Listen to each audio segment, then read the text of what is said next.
Some of the issues that I've identified is that sometimes people say, you know what, I don't think about this. Why should I worry about religion, right? So sometimes people have this mentality. So, you know, what would you tell them? They just can't move on, right? You know, if you're advising a colleague or something, they're like, you know, whatever. Like, I don't have time to think about it. I just think it's, you know, just your one life, just live it, you know, enjoy it, and that's it.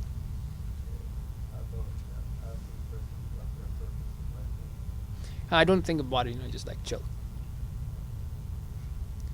right? So people have this sort of mentality, right? There are different types of people. So you can walk on, right? As I said, like you can choose to just, you know, play with the easier targets relatively, and then you can walk on. Or I can suggest something that I say. Go ahead.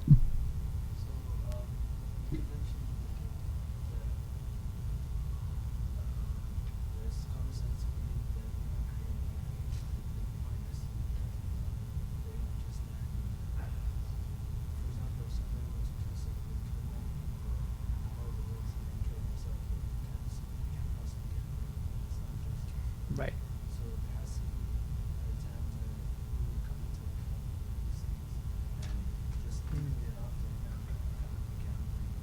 Good. Right. So what he's trying to do, and is that you are, and this is good, is that you are giving him some questions that he hasn't thought about, right? Justice and equality and things like that, and then he may think about it, right? Sometimes, depending on the person, I try to see like his perspective where he's coming from, and I say, you know what, try to relate it to something he understands. And as I said, there's no right or wrong answer. It's just like, you know, with experience or whatever works for you. So what I do is I would typically tell them, look, um, you went to university or you went to college or you didn't go to college, or maybe depending on the person. So you graduated from college, your friends did not, right? So now you're working in this corporate job, whatever. But you know, the ones who did not graduate do not have sort of opportunities as you have, right? Or you know, the ones who never went to school, they were just playing all day, or the ones who chose the drug world, right? So you know where they are now, and you know where you are. So the choices have consequences, right? So you know, I would tell him that, look, we all are gonna die. You know that, and I know that, right? So based on our choices, we can ignore this topic, but then it has impact on our afterlife, right? And why it makes sense to have an afterlife is what Yahya was saying, is justice has to be done afterlife. There is no 100% justice in this world. It has to be done after life. I mean, it just makes sense. So if it doesn't, it doesn't, right? But I mean, some of the things that you can try to explain them and clarify for them that your choices have consequences, just like the other things that you do. Sometime I would also use this analogy. I don't know if it makes sense to most of you, but perhaps not. But imagine, like, for example, in the corporate world, it does, is that there are people who are very workaholic. They just work, work, work, and make money. They have no family, no wife, no parents, nothing, right? So I tell them, look, you and I agree that they are making money, but they are missing out on life, right? So once so imagine somebody, how much he is missing out of life without having love in his life, right? The love from human beings, like the family and stuff. So now imagine someone living a life without God, right? He must be, if you take the analogy, he must be missing a lot, because you don't have God in your life, and that's how you were created. So you're going away from naturality to unnatural thing. So obviously, there must be a lot that you're missing, right? So your quality of life changes as a believer, right? The way you perceive life, the way you see challenges, the way that you believe in Allah as a test, and the way that you believe in Qadr, that nobody can harm or benefit you, right? Go ahead. Okay, go ahead. All right. Another thing that people say is, I believe in God. I already believe in God. So I'm telling you about God. Oh yeah, I believe in God. There's some higher authority. So what do you tell them then?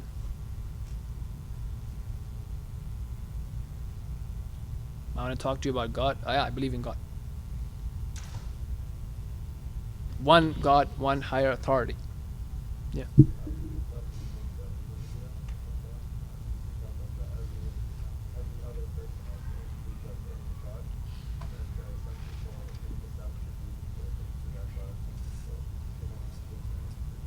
Good.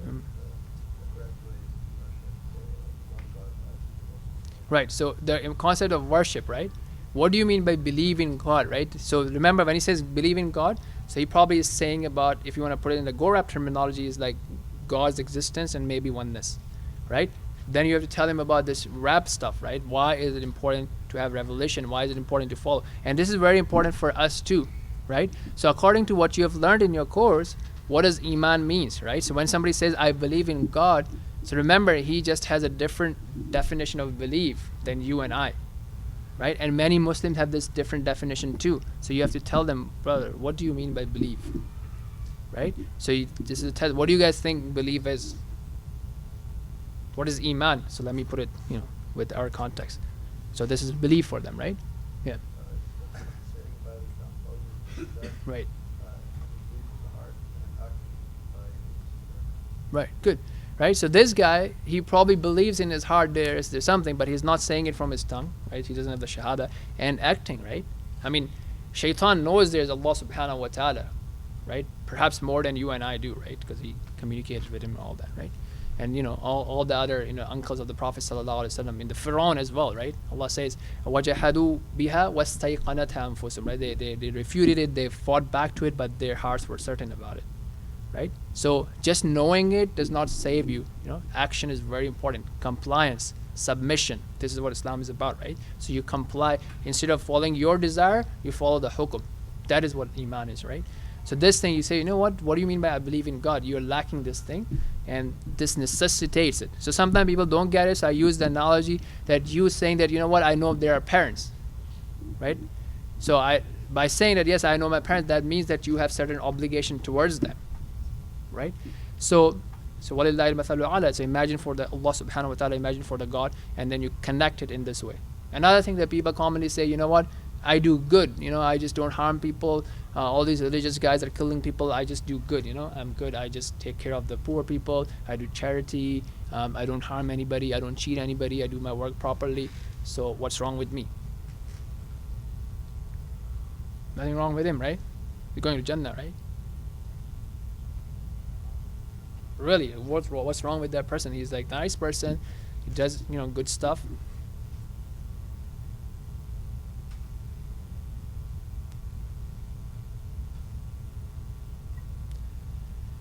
So just think about it, right? So can there be somebody who is nice, but he does something that outweighs everything?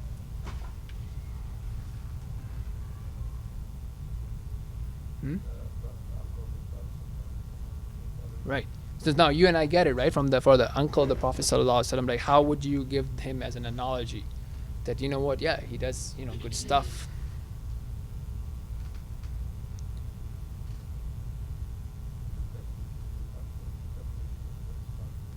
Yeah, that's good, right? So what is good, right? You might be doing something good, but it's just good relative to you. That's one point. Or I give this example. Again, just a suggestion is that imagine someone doing all the good stuff that you said, but he really beats his parents, or curses the parents, or doesn't show respect to them, and he does everything else that you just said. Would you consider him a good person? See, the point that you're trying to make is that the absence of some actions or the presence of some actions can be so bad that it nullifies all the good that you do. So this was an example for parents. Imagine somebody who curses Allah subhanahu wa ta'ala, right?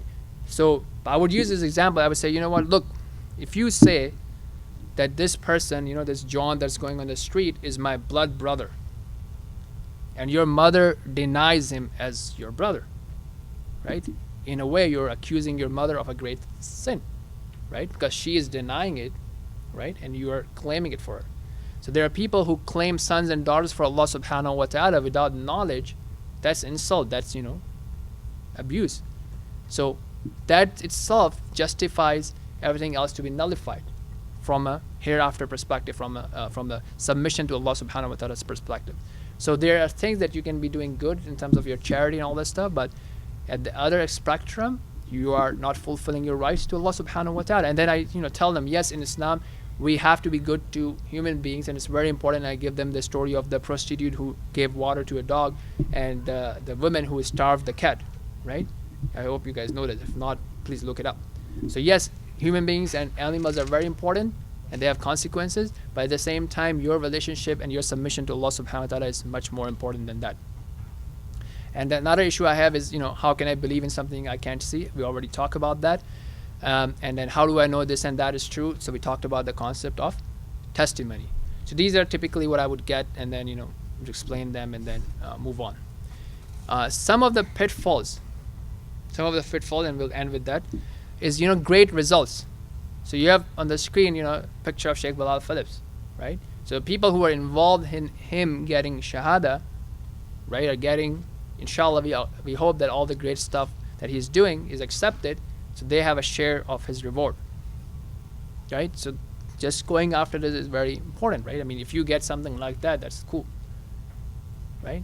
So that's a motivation, but at the same time, for example, somebody who gave dawah to Yusuf Estes, right? But at the same time, it's not about this, remember. Because if you don't get your Yusuf Estes on your next communication, or your Sheikh Bilal on your next communication, you'll be like, oh man, it's not working for me. Remember, this is not how you judge success. You don't know the person you gave dawah to, he may become Sheikh Bilal in 10 years. Right? So, and your job this is not how you're judged, right? I mean, Nuh alayhi salam did not have a lot of success in dawah in terms of the numbers, but he's a messenger.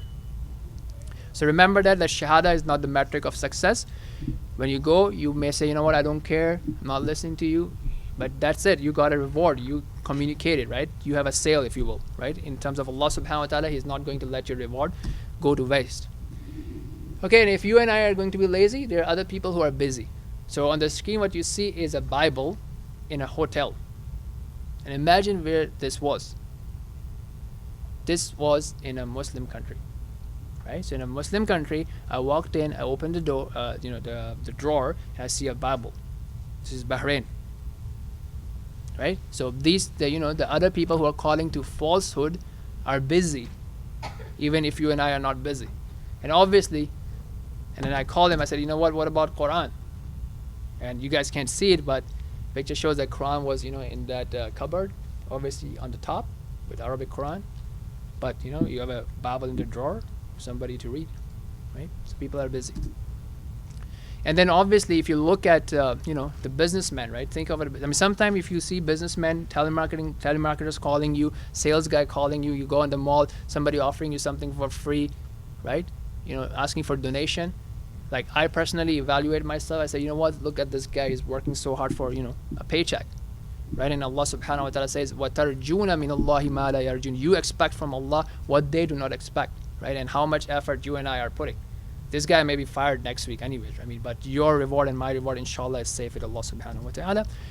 So anyways, I have a link up, so I'm going to give it to you. Get your pens ready.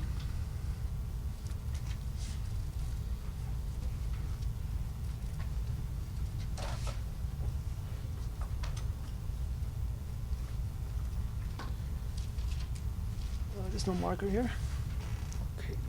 So B as in ball, I international, T bit dot ly / bit.ly.